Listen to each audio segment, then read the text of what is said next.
Bueno, como dijo Omar, gracias Omar por esa presentación que me costó $20 para que lo hiciera bien. Ah, Ustedes saben, hay gente que no necesita presentación, gente que todo el mundo los conoce, que lo ve en la calle. Bueno, hay porciones de la Escritura que también son así. Y la gran comisión es una de esas porciones, Mateo 28, 18 al 20, es una de esas porciones que no necesita presentación porque hasta nombre propio tiene la gran comisión. Sin embargo, lo expresado en esa porción de la Escritura, en ese pasaje, es solo una parte de la gran comisión.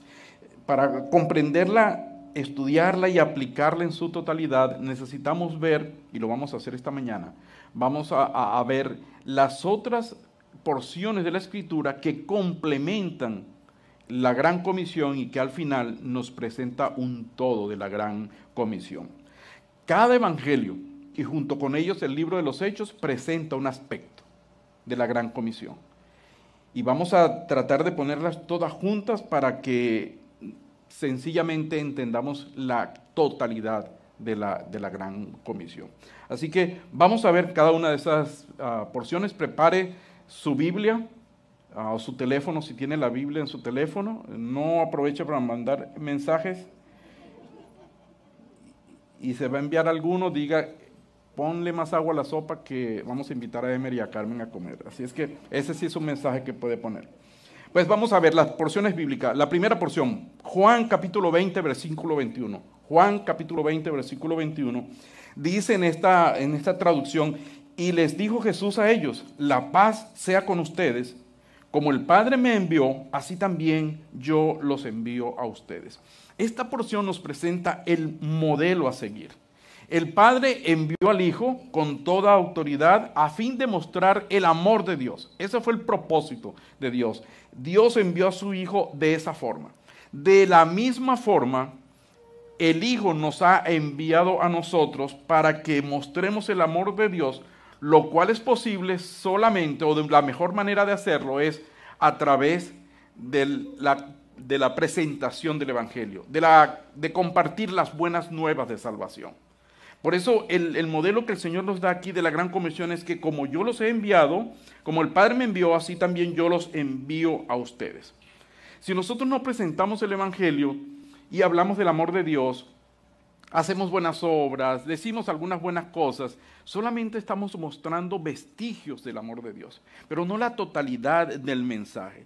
Juan 3:16 nos dice que Dios nos amó de tal manera que nos dio a su único Hijo, para que todo aquel que en Él cree no se pierda, sino que tenga vida eterna. De modo que cuando pensamos en el Evangelio, en el modelo que tenemos allí, es que Jesús nos ha enviado a nosotros de la misma forma como el Padre lo envió a Él. Y otro aspecto interesante y vital en este versículo es que hemos sido comisionados por el mismo Señor Jesucristo. No es que el pastor, no es que la organización, no es que la denominación nos ha encomendado a hacer ese trabajo. Es el mismo Señor Jesucristo quien nos ha enviado a nosotros a ser discípulos. Así es que ese es el modelo expresado ahí en Juan 20. Segunda escritura, Marcos 16:15. En esta versión dice, y les dijo, vayan por todo el mundo y prediquen el Evangelio a cada persona. Disculpen, no es una versión, es una traducción. Vayan por todo el mundo y prediquen el Evangelio a cada persona. La magnitud de la gran comisión está expresada en este versículo. Es interesante que Dios haya sido tan explícito, porque en esta escritura nos damos cuenta que no hay nadie que no pueda o no deba ser alcanzado por el Evangelio de la gracia de Dios. No hay ninguna persona que esté exenta, no hay ninguna persona a quien necesitamos dejar por fuera o a quien queramos dejar por fuera, porque este versículo expresa que cada persona debe escuchar el mensaje del Evangelio. Y esa es la historia de Dios en toda la Biblia.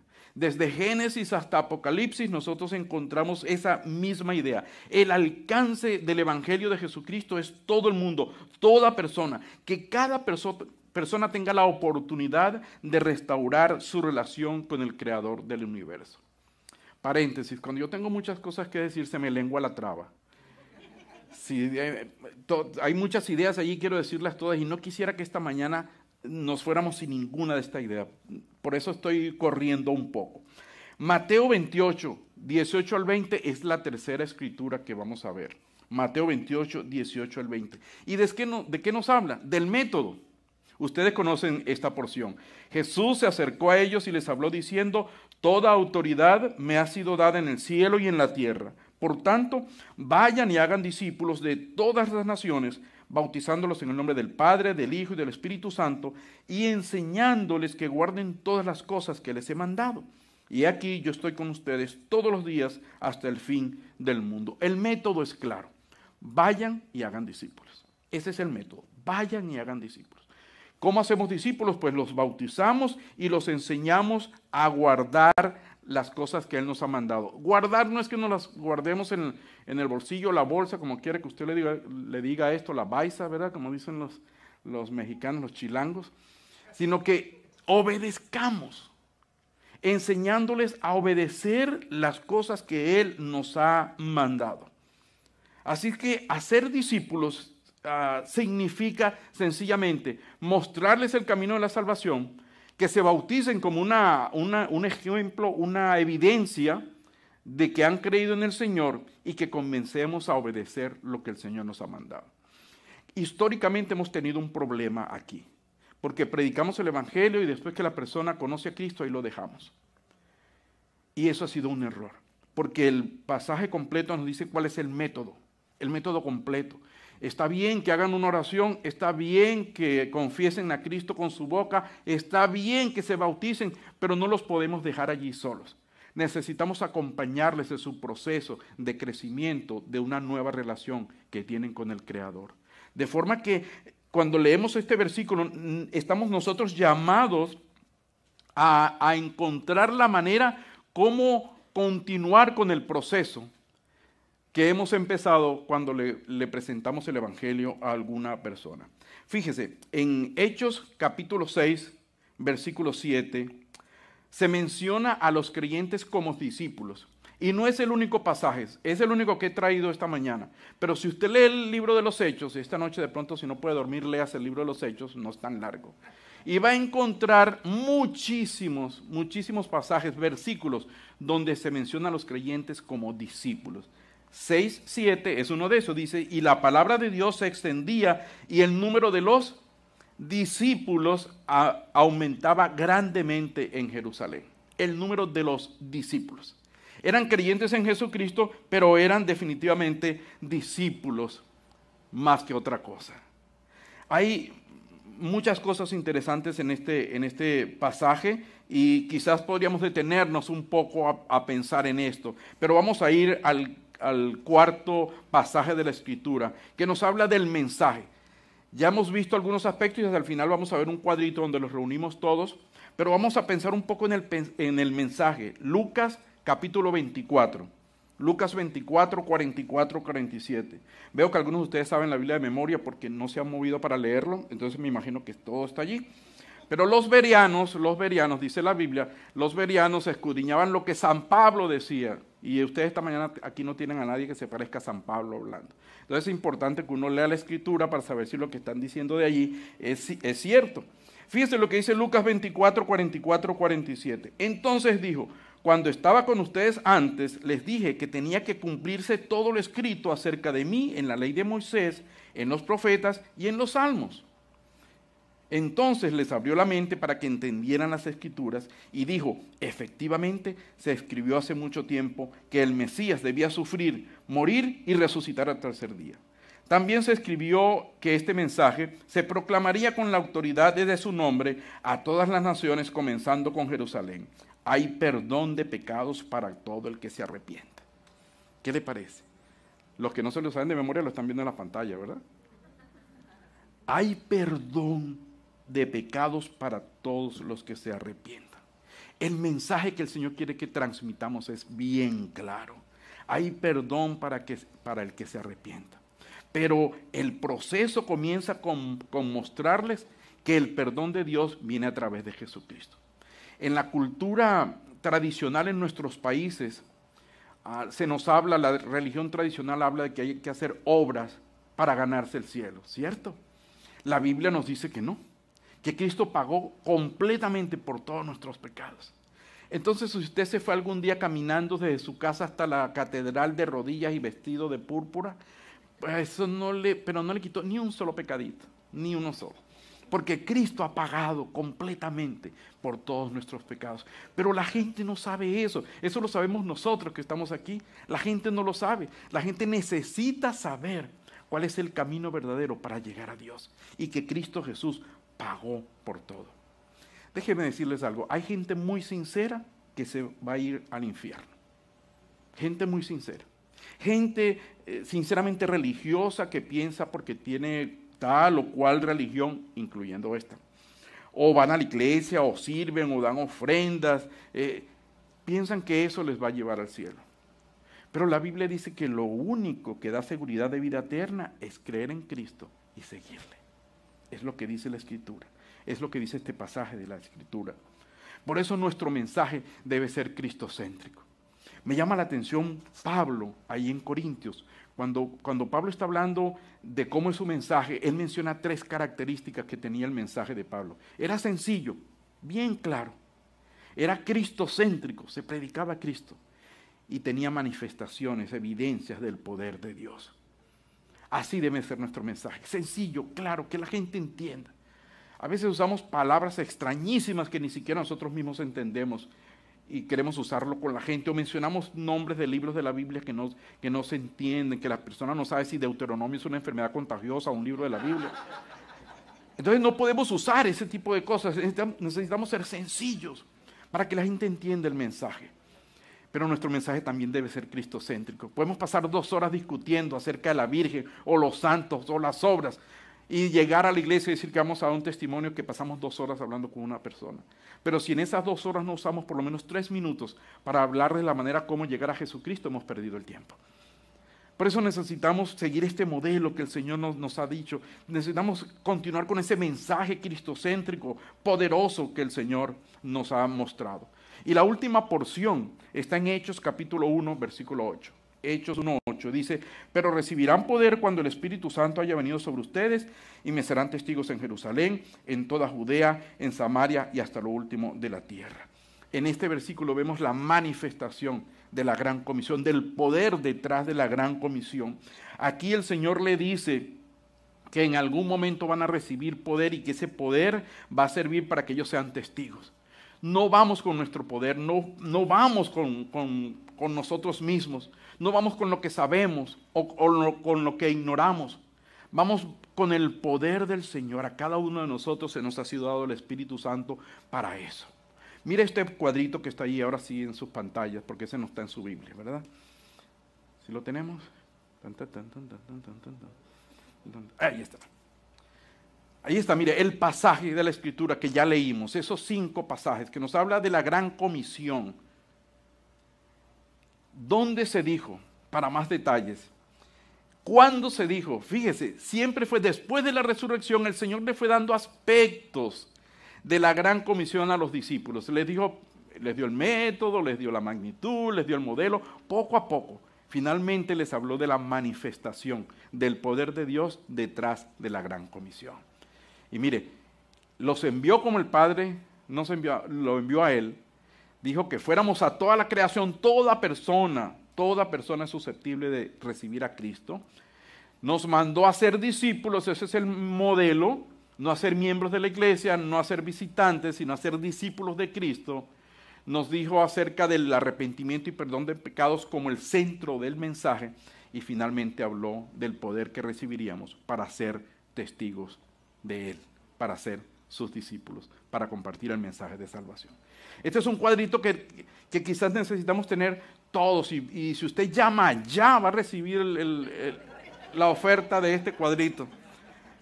Pero es algo que nosotros deberíamos tener en consideración. Ahora, cuando uno ve estas cosas, dice, bueno, sí, es interesante la gran comisión, pero hay varias preguntas. ¿Ese mandato era solo para los 11 discípulos? Sería una pregunta. ¿Ese mandato era solo para ellos porque se lo dijo solo a ellos? Bueno, parece que no. Porque la Escritura dice lo contrario. Parece que no era solo para los discípulos, para los 11 discípulos, sino que era para todos nosotros. En primer lugar, Jesús comisionó a otros también para ser discípulos, que no eran los 11 discípulos. Según Lucas capítulo 10, recuerda cuando el Señor envió a los 70 o a los 72, dependiendo la versión que usted use, el Señor les dice en el versículo 2, la cosecha es grande, pero los obreros son pocos. Lucas 10:2. Así que oren al Señor que está a cargo de la cosecha, pídanle que envíe más obreros a su campo. El Señor diciéndole, mire, necesitamos más gente. Si solo hubieran sido los 12, no hubiera enviado a otros 72. Ni les hubiera dicho que era necesario orar por más obreros. Pero hay más, para mostrar que no era solamente para los discípulos, para los 11 discípulos que quedaron y después el que añadieron. En 2 Corintios 5, 19 y 20, dice que nosotros somos embajadores de Cristo. ¿Qué hace un embajador? Proclama su país, lo da a conocer, ¿cierto? El embajador de Honduras no está hablando bien de México y promoviendo que la gente vaya a ir a México o a Costa Rica o a Tucuciapón. No, él habla, le dice, mira, hay oportunidades enormes en Honduras. Bueno, un embajador de Cristo, como dice 2 Corintios, tiene ese trabajo.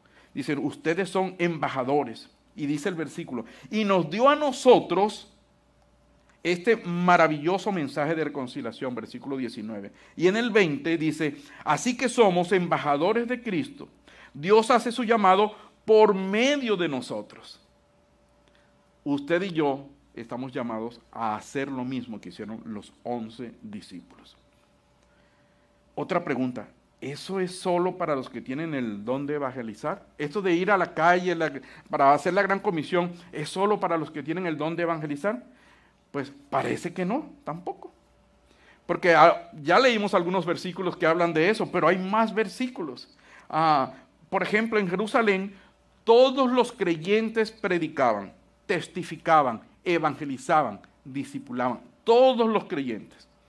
En Hechos 4, dice el versículo 29, que cuando ellos estaban en medio de la persecución, cuando estaban en medio de la tribulación, oraron de esta manera, versículo 29 de Hechos 4. Y ahora, oh Señor, escucha sus amenazas y danos a nosotros, tus siervos, mucho valor al predicar tu palabra.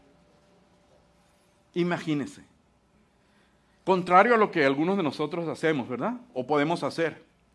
No sé si han leído las últimas noticias, 17 creyentes en Jesucristo, discípulos, fueron secuestrados en Haití esta semana.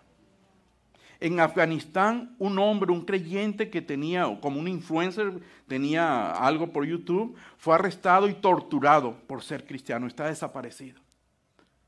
Bueno, esta gente estaba pasando por lo mismo y en medio de eso, la oración de ellos es, Señor, danos valor al predicar tu palabra. Todos estaban haciendo esto, todos estaban haciendo discípulos. Cuando la iglesia de Jerusalén fue esparcida, todos los creyentes estaban evangelizando, todos.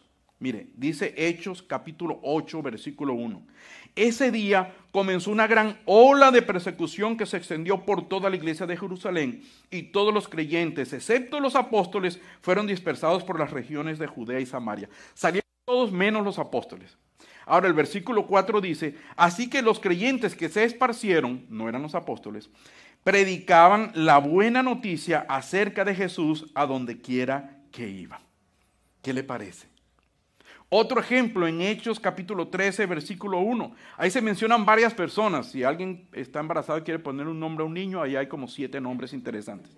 Pero los que se mencionan allí tenían los dones de profetas y maestros, no de evangelistas.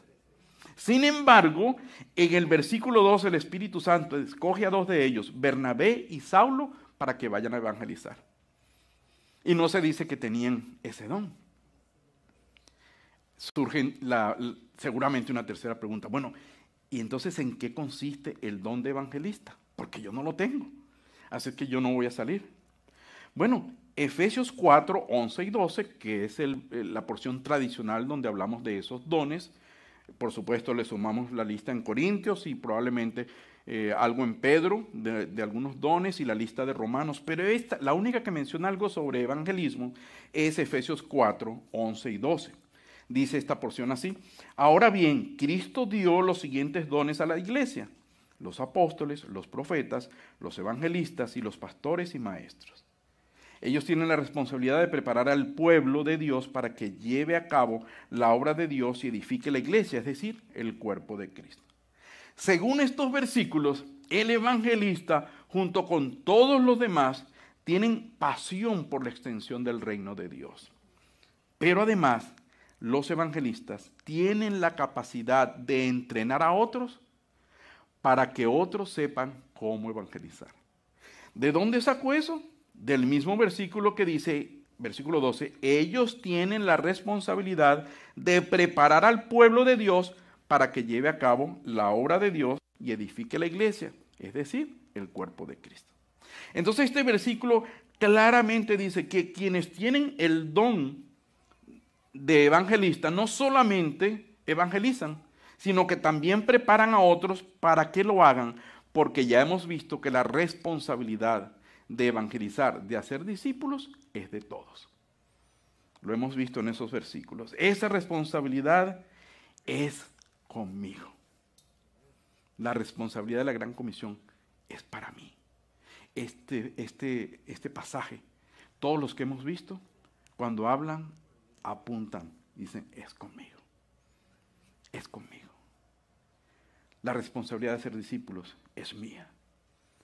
Fíjese, no hay tal cosa en la Escritura que se mencione como el don de evangelización. No lo hay. Porque no existe tal cosa, es una responsabilidad de todos nosotros. Existe el don de evangelista, que como ya lo hemos visto, es alguien que tiene pasión por el evangelio, por compartir la palabra, pero además de eso tiene la capacidad para mostrarle a otros cómo evangelizar. Porque es para la edificación del cuerpo de Cristo, dice el pasaje que ya leímos. Ahora fíjese, un pasaje más, en 1 Corintios capítulo 12. Estamos hoy llenos de Biblia, vamos a salir de aquí con una sobredosis de Biblia. En 1 Corintios capítulo 12 dice, en la iglesia Dios ha puesto en primer lugar apóstoles, en segundo lugar profetas, en tercer lugar maestros, luego los que hacen milagros, después los que tienen dones para sanar enfermos, los que ayudan a otros, los que administran y los que hablan de diversas lenguas. Ahí se menciona otra lista de dones. Pero miren lo que sigue en el versículo 29. ¿Son todos apóstoles? ¿Son todos profetas? ¿Son todos maestros? ¿Hacen todos milagros? ¿Tienen todos dones para sanar enfermos? ¿Hablan todos en lenguas? ¿Acaso interpretan todos? Nos dimos cuenta que no se menciona la evangelización o el evangelismo como un don. Notamos que no dice, ¿somos todos evangelizadores? No se menciona la evangelización como un don, porque no lo es. Ser evangelista es distinto a evangelizar. Todas estas preguntas se responden con un no. ¿Son todos apóstoles? No. ¿Son todos profetas? No. ¿Son todos maestros? No. Y no se menciona, ¿son todos evangelizadores? Porque entonces la respuesta hubiera sido sí. Todos nosotros somos evangelizadores. Todos nosotros tenemos la responsabilidad. Es conmigo otra vez. Dicho esto, queda establecida la responsabilidad para nosotros de evangelizar, de llevar la buena noticia. Es conmigo. Pero hay un problema. Qué bendito problema. Probablemente no sabemos cómo hacer discípulos. Probablemente tenemos miedo porque no sabemos cómo realizar la tarea. Sigue siendo un mandato de Cristo. No es una opción, es una orden. Pero probablemente no sabemos cómo hacerlo. O tenemos dudas de cuál debe ser el método. O hemos tenido experiencias horribles, que hemos tenido que salir corriendo porque alguien nos persigue después de predicarle el evangelio. O que alguien se ha sentido ofendido. En fin, tantas razones válidas, justificadas, por las cuales alguno de nosotros no está cumpliendo la gran comisión.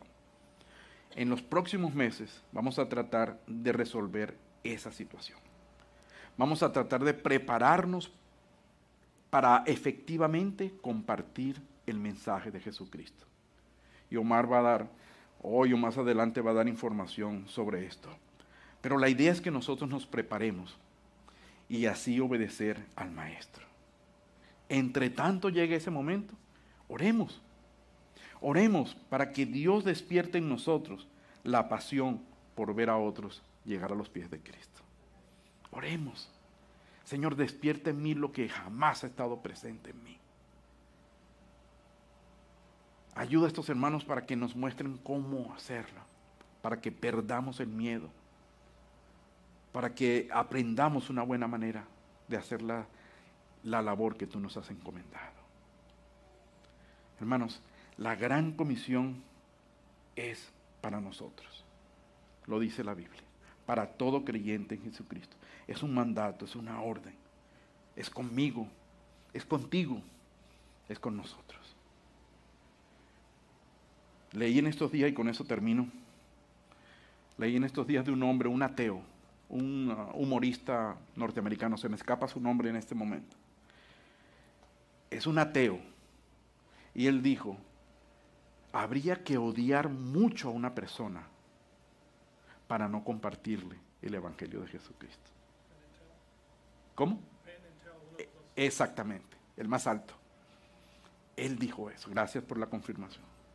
Habría que odiar mucho a una persona para no compartirle el Evangelio de Jesucristo. Tenemos amigos, tenemos vecinos, tenemos compañeros de estudio, de trabajo. Hay que odiarlos demasiado para no compartir el Evangelio.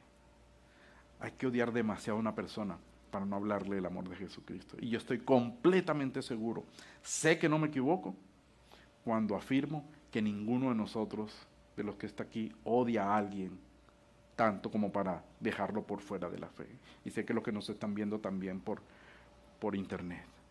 De modo que tenemos una labor que hacer.